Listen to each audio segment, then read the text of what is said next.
नमस्कार दोस्तों। दुनिया का सबसे बड़ा धार्मिक सम्मेलन महाकुंभ 2025 में प्रयागराज की पावन भूमि पर आयोजन होने जा रहा है। इस बार का महाकुंभ भव्य, दिव्य और विशाल होने वाला है। विष्णु पुराण के मुताबिक जब बृहस्पति मेष राशि में और सूर्य मकर राशि में होता है, तब कुंभ मेला प्रयागराज में आयोजित होता है। कुंभ मेला हिंदू धर्म का एक प्रमुख धार्मिक पर्व है, जो हर 12 साल में आयोजित किया जाता है। महाकुंभ 13 जनवरी 2025 से 26 फरवरी 2025 तक प्रयागराज में होगा। इस भव्य और दिव्य महाकुंभ में लगभग 40 करोड़ से ज्यादा श्रद्धालुओं के आने की संभावना है। हिंदू मान्यताओं के अनुसार कुंभ में शाही स्नान करने से समस्त पापों का नाश होता है और व्यक्ति को मोक्ष की प्राप्ति होती है। कुंभ के दौरान विशेष रूप से पवित्र नदियों में स्नान करने से आत्मशुद्धि होती है। साईं स्नान कुंभ में लेकिन मुख्य विशेषताएं यह स्थान साधु संत महात्मा अन्य यात्रियों के लिए एक विशेष अवसर होता है। कुंभ मेले के स्याही स्नान को पुण्य स्नान भी माना जाता है, क्योंकि इसे करने से व्यक्ति को पुण्य की प्राप्ति होती है। यह एक प्रकार का भक्ति व समर्पण है, जहाँ अपने जीवन के सभी दुख और कठिनाइयों को भगवान के चरणों में समर्पित करता है और आशीर्वाद प्राप्त करने का प्रयास करता है। कुंभ मेले का साईं स्नान में केवल एक धार्मिक अनुष्ठान है, बल्कि यह भारतीय संस्कृति, परंपरा और आस्था का एक सुंदर उदाहरण है। प्रयागराज में लगने वाला मां कुंभ का महत्व सबसे ज्यादा इसलिए है क्योंकि प्रयागराज सबसे प्राचीन शहरों में से एक है और यह विशेष रूप से 3 नदियों का त्रिवेणी संगम है। मां गंगा यमुना और अदृश्य मां सरस्वती के संगम यानी मिलन बिंदु को त्रिवेणी संगम के नाम से जाना जाता है और इस पवित्र त्रिवेणी संगम पर स्थित होने की वजह से इस स्थान को प्रयागराज कहा जाता है। पौराणिक कथाओं के अनुसार प्रयागराज तीर्थराज यानी सभी तीर्थ का राजा प्रयागराज में प्रतिवर्ष मार्ग मेला, हर 6 साल में अर्धकुंभ मेला और 12 साल में महाकुंभ कुंभ का आयोजन होता है।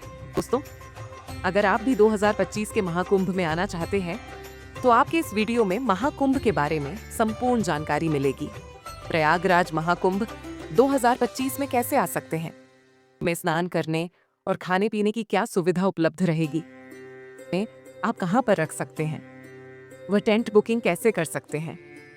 साथ ही महाकुंभ कुंभ के अलावा प्रयागराज में आप एक दिन में कहां पर घूम सकते हैं, शाही स्नान की तिथियां कौन सी है और महाकुंभ में घूमने का खर्चा कितना आएगा। ऐसी कंप्लीट इंफॉर्मेशन आपको इस वीडियो में मिलेगी, तो वीडियो को अंत तक जरूर देखें ताकि आपको महाकुंभ 2025 की सारी समझने में आसान रहे। और उसके साथ ही वीडियो को लाइक और चैनल को सब्सक्राइब कर लीजिए, क्योंकि ऐसे ही टूर गाइड वीडियो और महाकुंभ 2025 से रिलेटेड वीडियो आपको इस चैनल पर देखने को मिलते रहेंगे। इस बार दोस्तों, ये महाकुंभ को 45 दिन चलने वाला है, यानी कि हर दिन यहाँ पर आपको 3 से 4 करोड़ लोग देखने को मिल सकते हैं। और इतने सारे श्रद्धालुओं के लिए महाकुंभ मेला क्षेत्र को 25 अलग-अलग सेक्टर में बांटा गया है और इतने सारे लोग एक ही जगह पर स्नान तो नहीं कर पाएंगे, इसीलिए 7 पक्के स्नान घाटी बनाए गए हैं। और साथ ही कुंभ मेले का क्षेत्रफल 2000 सेक्टर से बढ़कर 4000 हेक्टेयर किया गया है, जहां पर कल्पवासियों के लिए तंबू बने हुए हैं। और यहां पर मेले के दौरान कई कथावाचक मौजूद होंगे जो कि कथा करेंगे। उनके लिए पंडाल बने हुए रहेंगे, लोगों के लिए खाने पीने, सोने और शौचालय की व्यवस्था भी रहेगी। बहुत सी चीज, इससे कुंभ में आने जाने के लिए आपको कोई भी समस्या नहीं आएगी। अब बात करते हैं प्रयागराज कैसे पहुंच जाए। देखिए, प्रयागराज में काफी सारे रेलवे स्टेशन बने हुए हैं, जैसे प्रयागराज जंक्शन, प्रयागराज रामबाग, प्रज्ञा संगम, नैनी जंक्शन, दारागंज, सूबेदारगंज, बरौली पापा, मऊ जंक्शन और जोशी। अगर आपके यहाँ से इन रेलवे स्टेशन तक ट्रेन आती है तो आप इनमें से कहीं पर भी आ सकते हैं, जो कि त्रिवेणी संगम से 7 से 8 किलोमीटर के डिस्टेंस पर। ये वैसे सबसे नजदीक रेलवे स्टेशन की अगर बात करें तो प्रयागराज जंक्शन, प्रयागराज, सेवा की प्रयागराज, रामबाग और प्रयागराज संगम ये नदी की रेलवे स्टेशन है प्रयागराज के लिए। इंडिया के सभी मुख्य रेलवे स्टेशन से रेल कनेक्टिविटी इजीली अवेलेबल है, तो आप बाय ट्रेन यहाँ तक आसानी से आ सकते हैं। रेलवे स्टेशन तक आने के लिए, बाद संगम तक पहुँचाने के लिए आपको रेलवे स्टेशन के बाहर से ही ₹20 के चार्ज पर शेयरिंग ई रिक्शा मिल जाएगी। प्रयागराज पहुँचने के बाद सबसे जरूरी बात रहती है यहाँ पर रहने की क्या सुविधा है और टेंट बुकिंग कैसे करें। तो अगर आप टेंट बुकिंग करना चाहते हैं तो आप ऑनलाइन इन 6 में से किसी भी एक वेबसाइट पर जाकर बुकिंग कर सकते हैं। सिर्फ इन 6 कंपनियों को ही यूपी सरकार की ओर से महाकुंभ में टेंट लगाने का टेंडर मिला है। तो आप टीसी के टेंट भी बुक कर सकते हैं इन टेंट में सिटी में। टेंट बुक के लिए आपको एक से बढ़कर एक पैकेज मिल जाएंगे। अगर आपका बजट अच्छा खासा है तो आप कोई सा भी सेलेक्ट कर सकते हैं, जिसमें आपको रेलवे स्टेशन से या एयरपोर्ट से पिकअप और ड्रॉप की फैसिलिटी के साथ ही लंच डिनर तक की फैसिलिटी भी मिल जाती है। लेकिन दोस्तों, इन टेंट के चार्जर की शुरुआत होती है दिन के लिए 10,000 से लेकर 80,000 रुपए तक, जिनमें से डीलक्स और लग्जरी लेस कॉटेज शामिल है, और वे फॉर्मेटिंग के लिए 1500 रुपए पर पर्सन चार्ज करते हैं। इनमें भी आप अपने रहने की सुविधा का बंदोबस्त कर सकते हैं, और यह धर्मशाला संगम नजदीक में स्थित है। और अगर आपका बजट बिल्कुल भी नहीं है या आपके रूम अवेलेबल नहीं मिलता है तो आप बिल्कुल भी निराश ना रहे। यहाँ पर प्रशासन की ओर से महाकुंभ में अलग अलग जगह पर रेन बसेरा सीवर की सुविधा भी उपलब्ध रहती है, जहाँ पर आप सिर्फ अपना आधार कार्ड दिखाकर बिल्कुल निःशुल्क फ्री में आराम से रह सकते हैं। और अगर आप मेला प्रेशर में टेंट में रहना चाहते हैं तो कल्पवासी करना चाहते हैं तो आप यहाँ डायरेक्ट पहुँचे किसी पंडित से जिन्होंने यहाँ पर टेंट लगाया है, उनसे बात कर सकते हैं, और जो भी वह अमाउंट मांगेंगे अगर आपके बजट में हो तो आप उसे हिसाब से अपना बंदोबस्त कर सकते हैं। बस आप कोशिश करें कि संगम के आसपास स्टैंड बुकिंग कराया होटल करें।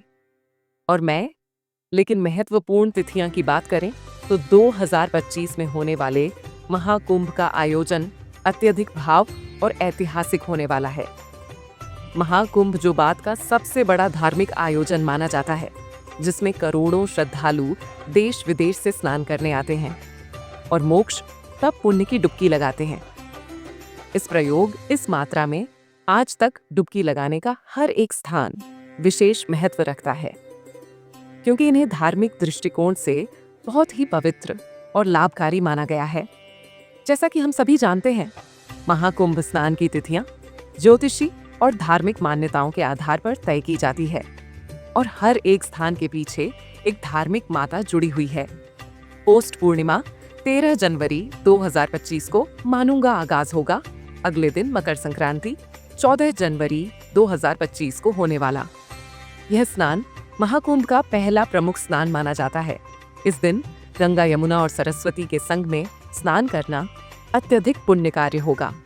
फिर मौनी अमावस्या यानी 29 जनवरी 2025 को महाकुंभ का सबसे महत्वपूर्ण स्नान है। दिन गंगा, यमुना और सरस्वती के संगम मिष्ठान करना अत्यधिक पुण्यकारी होगा। जब सबसे ज्यादा श्रद्धालु पवित्र संगम में डुबकी लगाते हैं और मौन रहकर उसे दिन स्नान करने से कहते हैं कि मानसिक शांति और मोक्ष की प्राप्ति होती है।